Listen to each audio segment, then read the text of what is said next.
A graça e a paz de nosso Senhor e Salvador Jesus Cristo, meu irmão e minha irmã.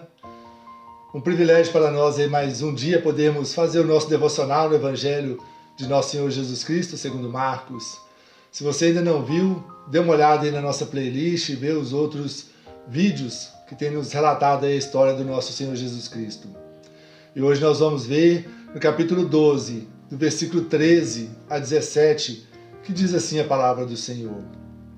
Mais tarde, enviaram Jesus alguns dos fariseus e herodianos para apanharem alguma coisa que ele dissesse. Estes se aproximaram dele e disseram: Mestre, sabemos que é íntegro e que não deixas influenciar por ninguém, porque não te prendes à aparência dos homens, mas ensinas o caminho de Deus conforme a verdade. É certo pagar imposto a César ou não? Devemos pagar ou não? Mas Jesus, percebendo a hipocrisia deles, perguntou: Por que vocês estão me pondo à prova? Tragam-me um denário para que eu veja. Eles lhe trouxeram a moeda e ele lhes perguntou: De quem é esta imagem e esta inscrição? De César, responderam eles. Então Jesus lhes disse: Deem a César o que é de César e a Deus o que é de Deus. E eles ficaram admirados com ele. Meus irmãos, vocês que têm me acompanhado aí nesses vídeos, nós vimos que Jesus expulsou os cambistas e os vendedores do templo. Então agora mais os judeus, os líderes judeus querem achar um meio de matar Jesus. Eles precisam encontrar a maneira certa de fazer isso. Então eles vão fazer uma pergunta embaraçosa para Jesus, pensando que agora sim eles poderiam pegá-lo numa contradição e acusá-lo formalmente. Como sempre, Jesus vai ensinar para eles e vai nos ensinar. Hoje ele vai nos ensinar sobre os impostos. E essa abordagem de Jesus vai nos ensinar algumas lições importantes. Nós já tínhamos visto no vídeo número 10, veja aqui se você ainda não viu, que até os inimigos de Jesus se unem para atacá-lo. Os fariseus e os herodianos, duas seitas daquele tempo, eles eram inimigos irreconciliáveis. Eles eram uma força oposta uma à outra. Mas, como sempre foi e como sempre será, essas forças inimigas se juntarão para atacar Jesus. Como sempre foi, a luz incomoda as trevas. A verdade que é Cristo Jesus incomoda aqueles que estão lá fora sem Cristo. Pessoas vazias, pessoas mundanas, não têm nenhuma simpatia uns pelos outros e muitas vezes até se odeiam, mas há algo em comum. Eles são contra a verdade, eles não gostam daquilo que é puro e simples, como o Evangelho de nosso Senhor Jesus Cristo. Eles até tentam disfarçar e vão rasgar elogios para Jesus. Bajulações, hipocrisias, são armas do inimigo para tentar encobrir o propósito maligno desta pergunta. E é até uma ironia, porque mesmo eles não acreditando nessa pergunta e nessa resposta que eles estão dando, na verdade, é tudo verdade o que eles disseram sobre Jesus. Então foi uma pergunta maliciosa. Nós devemos pagar impostos para estes que nos oprimem ou não? Eles ainda repetem a pergunta e insistem na pergunta.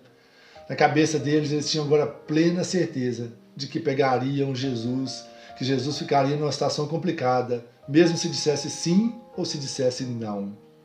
Se Jesus respondesse que sim, que deveriam pagar impostos, eles colocariam as multidões contra Jesus, porque a multidão estava cansada, não aguentava mais tanta opressão dos romanos, não aguentavam mais pagar impostos. Se Jesus dissesse não, eles o acusariam de uma rebelião contra o Império Romano. Para eles, Jesus não tinha como escapar. Só que eles esquecem que ele já tinha tentado algo semelhante com aquela mulher pega em adultério, que eles levaram essa mulher até Jesus e perguntaram se deveriam apedrejá-la ou não. A lei de Moisés dizia que sim, os romanos diziam que não, que eles não poderiam condenar ninguém à morte. Mas Jesus agora, de novo, conhecendo o coração destes religiosos, vai novamente arrancar a maldade do coração deles e vai expor a sua falsidade. Jesus vai pedir uma moeda E nessa moeda tem a imagem do imperador romano Tibério César. E sua resposta foi desconcertante para eles. Jesus aproveita a ocasião e não valoriza o poder de Roma, mas também não isenta o povo da sua responsabilidade, do seu compromisso com Deus. Nós somos cidadãos de dois reinos. Devemos lealdade tanto a um quanto ao outro. Devemos sim pagar os nossos impostos, mas, acima de tudo, devemos devolver a Deus o que é de Deus. O governo humano ele é estabelecido por Deus para o nosso próprio bem. Na verdade, é o que deveria ser, né? Não deveria haver conflitos, pois a relação com o governo faz parte da nossa própria relação com Deus. Ainda que uma pessoa ocupe um cargo ou um ofício indignamente, ele não vale o respeito, mas ainda assim, aquele ofício que ela ocupa deve ser respeitado.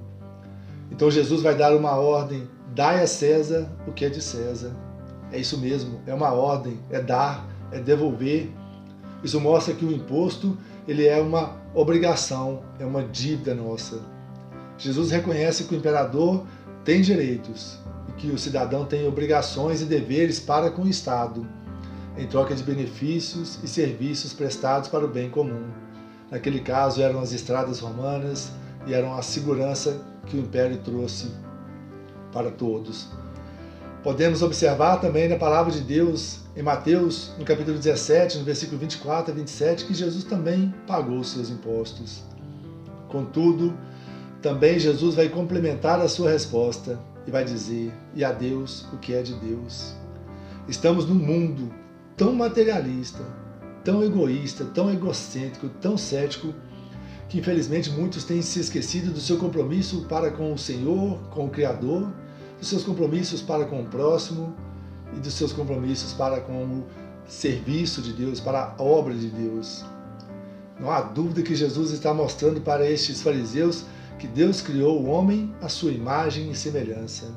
Ainda que essa imagem, essa semelhança esteja arranhada, esteja manchada por causa do pecado. A moeda tinha gravado a imagem de César, então essa moeda pertencia a César. O homem tem gravado a imagem de Deus, então o homem pertence a Deus, uns querendo, outros não. Todos nós pertencemos a Deus. Ou seja, a autoridade do imperador vem do próprio Deus. Ela é sujeita a Deus. Deus é soberano sobre César, cujo império dele faz parte do império muito maior, que é o império de Deus. Sabendo que toda autoridade, boa ou ruim, ela é instituída por Deus. O Deus que controla todas as coisas, é soberano sobre todas as coisas e tem os seus propósitos, ainda que nós entendamos ou não. A conclusão é inevitável aqui, que se o governo não contraria os mandamentos de Deus, ele cumpre as suas finalidades, nós devemos sim lealdade e serviço. Mas em última análise, tanto o governo quanto o homem, o ser humano, ambos pertencem a Deus. Nessa mesma linha de pensamento, nossos deveres em relação a Deus e aos governantes, mesmo que diferentes, eles não estão separados, mas estão unidos num princípio muito, muito maior de fazermos a vontade de Deus e glorificar a Deus em tudo aquilo que nós fizermos. Jesus está mostrando principalmente que a nossa vida, ela reflete a imagem de Deus, que a nossa vida pertence a Deus, por isso deve ser totalmente entregue a Deus. E lembre-se de que, se você tem Jesus, se você tem o Espírito Santo de Deus, se você pertence a Deus, você não é mais só um cidadão deste mundo humano, deste reino humano, mas abundantemente melhor, infinitamente melhor, você faz parte do reino dos céus. Por isso esteja em dia com seus impostos, com seus encargos neste mundo, mas acima de tudo, contribua com alegria, com generosidade, com amor, com gratidão a Deus, reconhecendo que Deus é o seu dono, é dono de tudo que você tem, Ele é dono da sua vida, de tudo que você é. Ele é o seu Senhor e Ele é o seu Salvador. E se você ainda não deu a Deus o que pertence a Ele, não deixe passar essa oportunidade. Deus te deu a vida e é o mínimo que Ele exige de você, a sua vida. Comprometa-se com Cristo hoje Entregue a sua vida em oferta a Ele neste instante. Essa é a oportunidade que você está tendo agora. Amém, meus irmãos? Que Deus te abençoe e te guarde, em nome de Jesus.